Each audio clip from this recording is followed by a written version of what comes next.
Hello everyone, welcome to UPSC brainstorming. तो recently हमारे PM visited Papua New Guinea.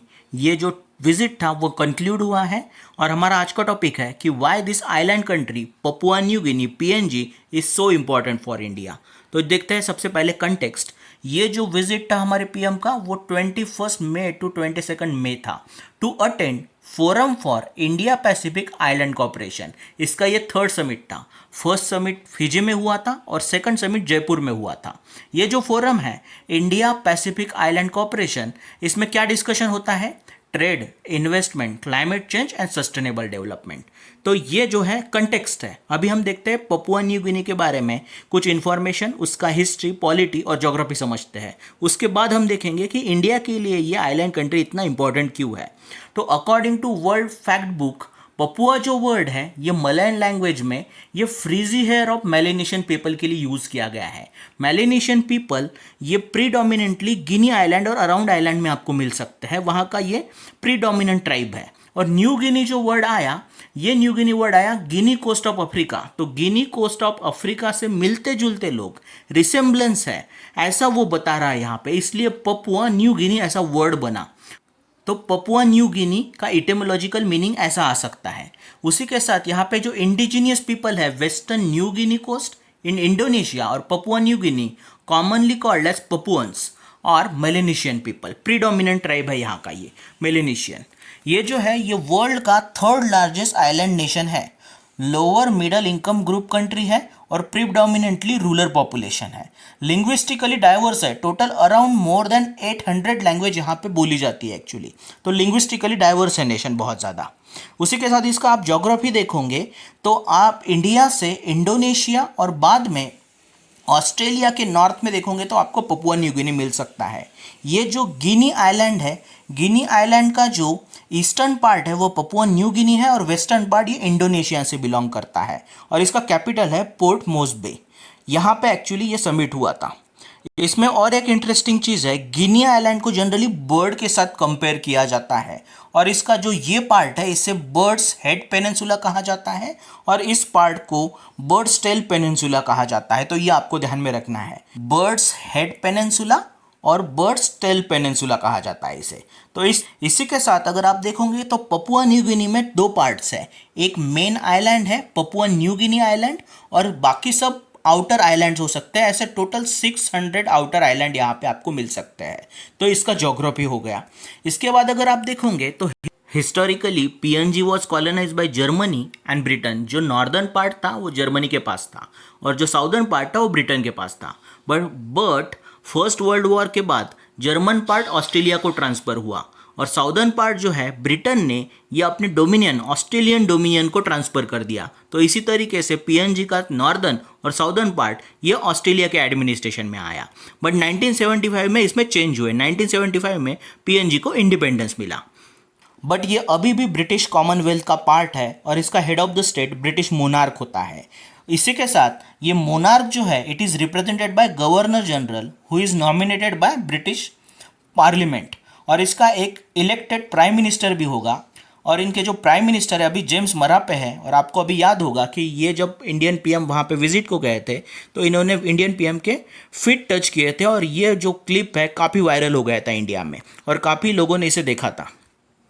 तो इसके हिस्ट्री, ज्योग्राफी और पॉलिटी के बाद हम देखते हैं कि why PNG is so important for India. PNG का क्या इंपॉर्टेंस है इंडिया जैसे कंट्री के लिए।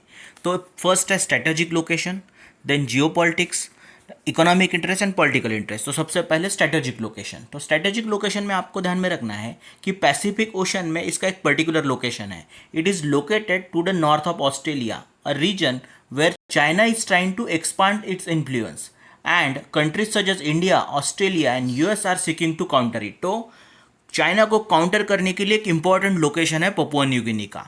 China had made large investment in Papua New Guinea. तो चाइना का प्रेजेंस कैसे फॉर्म में है? इन्वेस्टमेंट के फॉर्म में है, फंडिंग इंफ्रास्ट्रक्चर, फंडिंग स्कूल्स।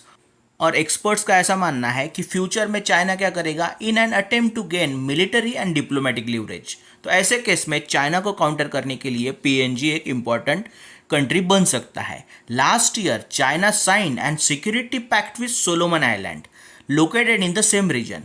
तो पीएनजी के नेबरहुड में सोलोमन आइलैंड नाम का कंट्री है, चाइना जहाँ पे अपना प्रेजेंस बढ़ा रहा है, इन्फ्लुएंस बना रहा है। तो ऐसे केस में उसे काउंटर करने के लिए पीएनजी इंपॉर्टेंट कंट्री बन सकता है।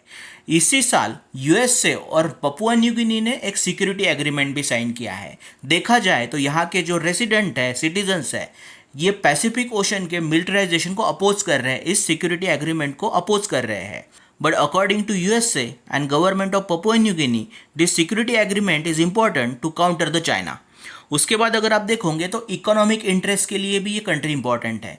तो PNG is rich in natural resources such as gold, copper, silver, natural gas, oil, nickel, cocoa, coffee, timber and fisheries, और most of the product India में एक्सपोर्ट हो रहे हैं। उसी के साथ पपुआ न्यू गिनी एक इम्पॉर्टेंट डेस्टिनेशन है इंडिया के फिनिश गुड के लिए, such as pharmaceutical, textile, chemical and machinery.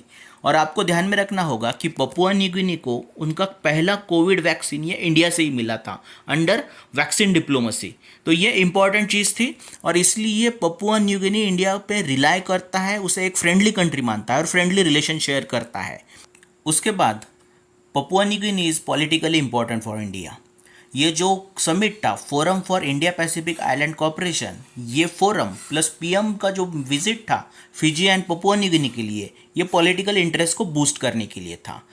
Forum for India Pacific island cooperation का ये थर्ड समिट था। इसका जो फर्स्ट समिट था वो फिजी में हुआ था जब मोदी जी वहाँ पे विजिट के लिए गए थे, और जो सेकंड समिट था वो जयपुर में हुआ था 2015 में। तो इस फोरम के हेल्प से इंडिया और पपुआ न्यू गिनी के रिलेशन बूस्ट हो सकते हैं। इसी के साथ ये गेटवे बन सकता है पैसिफिक ओशन कंट्रीज़ के लिए। कौन कौन से कंट्रीज़ है? ऐसे टोटल 14 कंट्रीज़ थे जो इस फोरम का पार्ट है, apart from Papua New Guinea and Solomon Island. उसके बाद है Cook Islands, Fiji, Kiribati, Republic of Marshall Island, Micronesia, Nauru, Niue, Palau, Samoa, Tonga, Tuvalu and Vanuatu. तो इस तरीके से ये 14 कंट्रीज़ हैं। ये जनरली पॉलिटिकली इग्नोर कंट्रीज़ है वर्ल्ड फोरम पे। ऐसे केस में इंडिया यहाँ पे अपना स्फीयर ऑफ इन्फ्लुएंस बढ़ा सकता है और इस फोरम को यूटिलाइज किया जा सकता है और टॉक के लिए, ट्रेड के लिए और उसके साथ क्लाइमेट चेंज के रिलेटेड इनिशिएटिव के लिए। इसी के साथ पॉलिटिकली और एक एम हो सकता है इस फोरम का, to establish itself India as a leader of global south. तो मैप में आपको जो दिख रहा है रेड, इसमें वो ग्लोबल साउथ है, वेर एज ब्लू कलर जो है वो ग्लोबल नॉर्थ है। ग्लोबल नॉर्थ डेवलप्ड नेशन है और हिस्टोरिकली इन्होंने ग्लोबल साउथ को कॉलोनाइज किया था। तो ग्लोबल साउथ अभी खुद को असर्ट करेगा। ऐसे केस में ग्लोबल साउथ को भी लीडर की ज़रूरत है और ग्लोबल साउथ का लीडर चाइना को भी बनना है। तो ऐसे केस में इंडिया चाइना को काउंटर करके ग्लोबल साउथ का लीडर भी बन सकता है। तो इसके लिए पीएनजी और सराउंडिंग कंट्री इंपॉर्टेंट गेटवे बन सकती है। तो इस तरीके से ग्लोबल साउथ में लीडर बनने के लिए पीएनजी और पैसिफिक ओशन कंट्रीज इंपॉर्टेंट है। तो ये इंडिया का इंटरेस्ट है। तो इस तरीके से इकोनॉमिकली, पॉलिटिकली और चाइना को काउंटर करने के लिए पीएनजी हमारे लिए इंपॉर्टेंट है। तो that was our topic. Thanks for watching UPSC brainstorming.